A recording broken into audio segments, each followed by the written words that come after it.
Work in energy हमने पढ़ लिया था और अब हम फिजिक्स में जो नेक्स्ट चैप्टर है वो पढ़ेंगे centre of mass. Centre of mass, momentum and collision. और ये बहुत ही इंपॉर्टेंट चैप्टर है फिजिक्स का।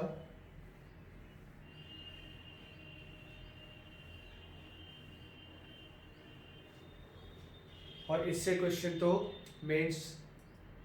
और एडवांस दोनों में आते ही हैं। और ये थोड़ा मुश्किल इसलिए हो जाता है फिजिक्स में, मैकेनिक्स में हम जैसे जैसे आगे बढ़ते हैं एप्लीकेशन थोड़ा मुश्किल इसलिए हो जाता है क्योंकि जब हम न्यूटन्स लॉ पढ़ रहे थे तो उसमें बेसिकली न्यूटन्स लॉ का ही एप्लीकेशन होता था, पर जब हमने वर्क एनर्जी पढ़ा तो उसमें न्यूटन्स लॉ, फ्रिक्शन का एप्लीकेशन होगा। और जब हम centre of mass, momentum and collision पढ़ेंगे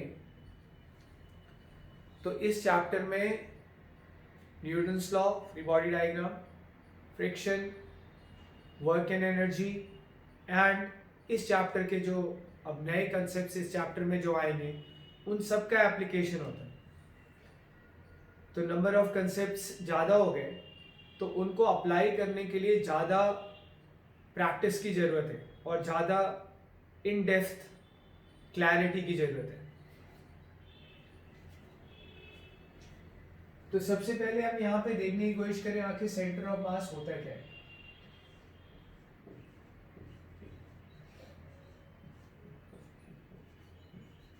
तो नॉर्मली हमने अभी तक जो पढ़ा था वो पॉइंट मास पढ़ा था कि सारा का सारा बॉडी का सारा मास जो है, बॉडी जो है वो एक पॉइंट है, ठीक है। लेकिन वैसे प्रैक्टिकली तो होता नहीं है, मास डिस्ट्रीब्यूटेड होता है। तो अगर हम यहाँ पे देखें कोई बॉडी है हमारे पास, इसका मास डिस्ट्रीब्यूटेड है, मतलब एक जगह पे नहीं है बल्कि स्पेस में फैला हुआ है। तो इस बॉडी का सेंटर ऑफ मास जब हम बोलते हैं तो उससे हमारा क्या मतलब है। हम कहते हैं कि बॉडी का सेंटर ऑफ मास O पे है, इससे हमारा क्या मतलब है। सेंटर ऑफ मास एक पॉइंट होता है और हम ये कह सकते हैं कि अगर बॉडी का centre of mass point O पे है तो हम ये मान सकते हैं कि बॉडी का सारा मास O पे है। वैसे देखा जाए तो मास डिस्ट्रीब्यूटेड है, पर अगर हम कहेंगे कि सेंटर ऑफ मास O पे है, इसका मतलब बॉडी का सारा मास O पे माना जा सकता है। We can assume that the complete mass of the body is at its centre of mass. यानी सेंटर ऑफ मास वो पॉइंट है जहां पे हम बॉडी के कंप्लीट मास को रखा हुआ मान सकते हैं। Centre of mass, at centre of mass we can assume that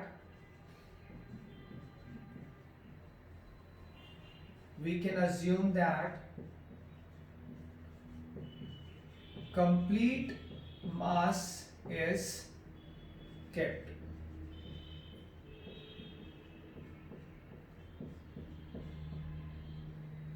At center of mass we can assume that complete mass is kept. सारा का सारा मास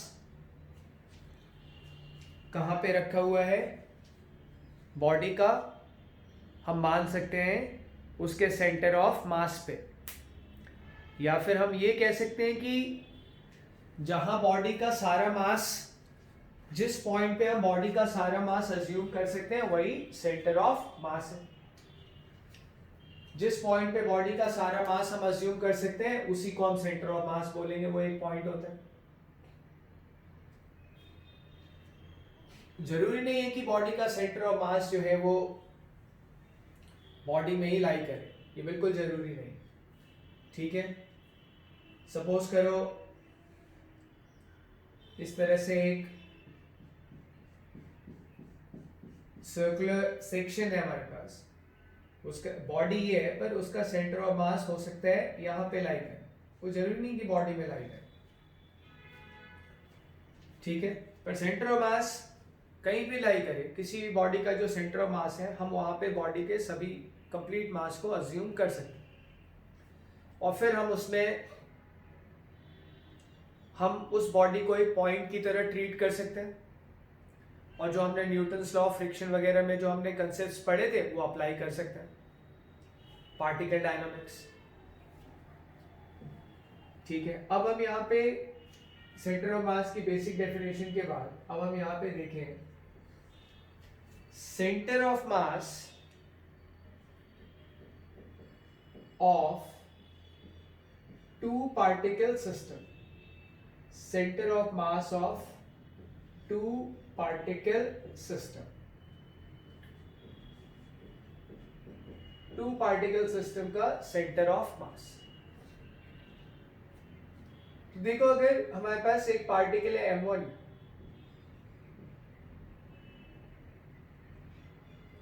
और एक पार्टिकल है m2 और मान लेते हैं a पे पार्टिकल है, b पे पार्टिकल है और ए बी डिस्टेंस जो है वो d, ठीक है। तो पहली चीज जो है वो ये है कि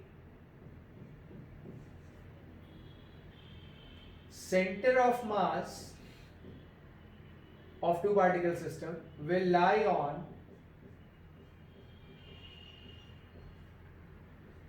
the line joining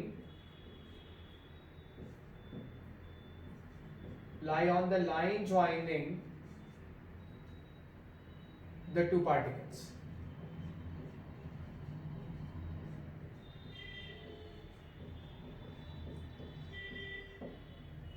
दो पार्टिकल्स को ज्वाइन करने वाली लाइन पे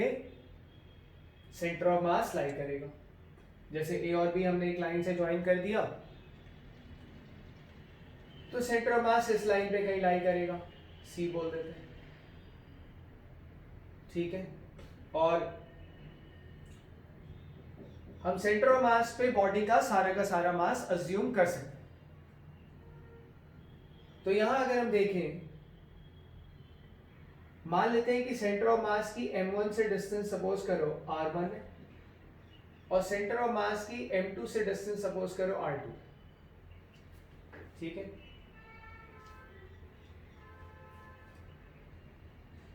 तो centre of mass will lie on the line joining the two particles, ये तो हो गया। सेकेंड पार्ट है कि centre of mass will internally divide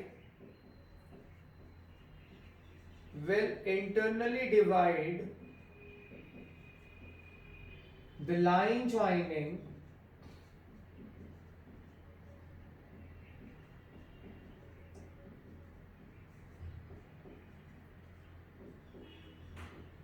the two particles in the inverse ratio of their masses, in the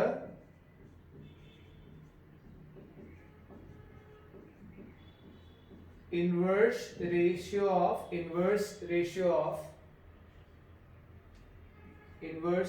of their masses, यानी masses के inverse ratio में centre of mass line segment को, मैंने शायद line लिख दिया है, सेंटर ऑफ मास जो है वो लाइन सेगमेंट को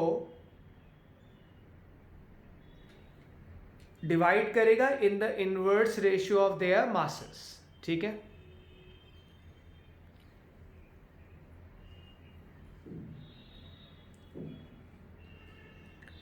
अब इसका क्या मतलब है देखिए जरा।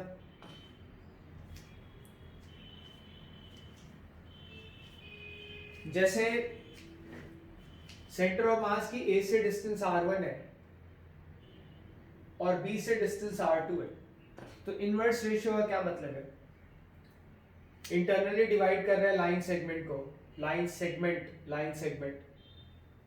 तो m1 की जो c से डिस्टेंस होगी वो m2 के रेशियो में होगी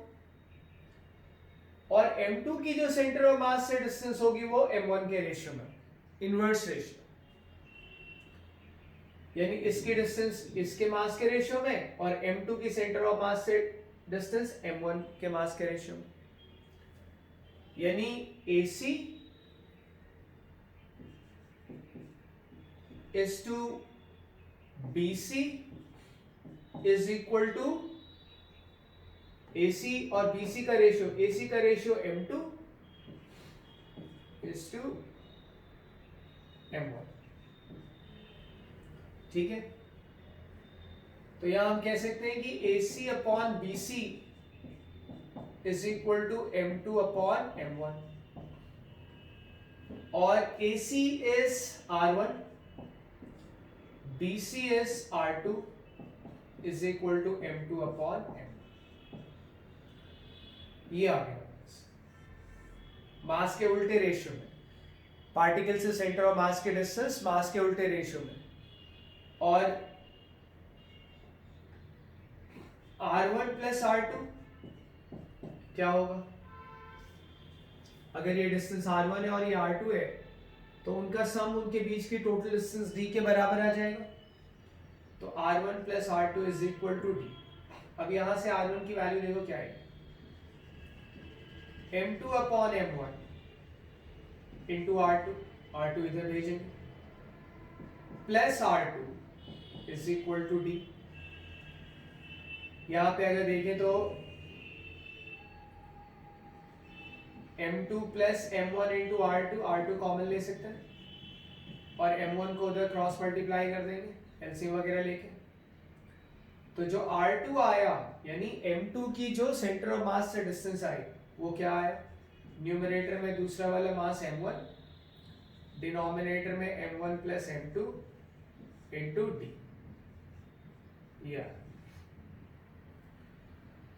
और R2 की वैल्यू यहाँ पे रख देंगे तो R1 आ जाएगा, क्या आ जाएगा R1, R1 आ जाएगा m2 upon m1 plus m2 into d। तो ये हमने यहाँ पे पढ़ा है कि सेंटर मास, दो पार्टिकल का जो सिस्टम है हमारे पास, या कह लो सिस्टम में अगर टू पार्टिकल्स हैं तो उसकी सेंटर ऑफ मास से जो डिस्टेंस है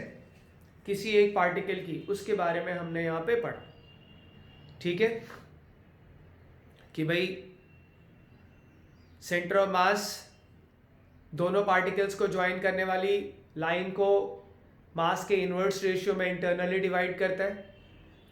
और फिर हमने निकाला कि भाई जो m1 से डिस्टेंस होगी, अगर तुम उसको ध्यान से देखो तो उसके न्यूमरेटर में m1 से डिस्टेंस r1 है ना, चेक करो m1 से डिस्टेंस r1 है, तो आया क्या, जब हम m1 से डिस्टेंस निकाल रहे हैं सेंटर ऑफ मास की r1, तो क्या आ रहा है, न्यूमरेटर में दूसरा वाला मास, डिनोमिनेटर में total mass into total distance. उसी तरह से जब हम m2 के डिस्टेंस निकाल रहे हैं सेंटर ऑफ मास से तो क्या आ रहा है, न्यूमरेटर में m2 की डिस्टेंस निकाल रहे हैं तो न्यूमरेटर में दूसरा वाला mass that is m1 the other mass upon total mass into total distance between the two particles या distance between the two particles. तो इस तरह से हम टू पार्टिकल्स के सेंटर ऑफ मास की डिस्टेंस फ्रॉम एनी पार्टिकल लिख सकते हैं, ठीक है, और ये याद रखने में भी आसान है कि भाई ऊपर दूसरे वाले का मास, नीचे टोटल मास इनटू डिस्टेंस, ये तो आ रहा है चाहे वो r1 हो चाहे वो r2। अब इसमें अगर मैं कोऑर्डिनेट ज्योमेट्री के टर्म्स में इसको देखूं, ठीक है, कोऑर्डिनेट्स यूज करते हुए अगर मैं इसको निकालना चाहूं तो सेंटर ऑफ मास के कोऑर्डिनेट्स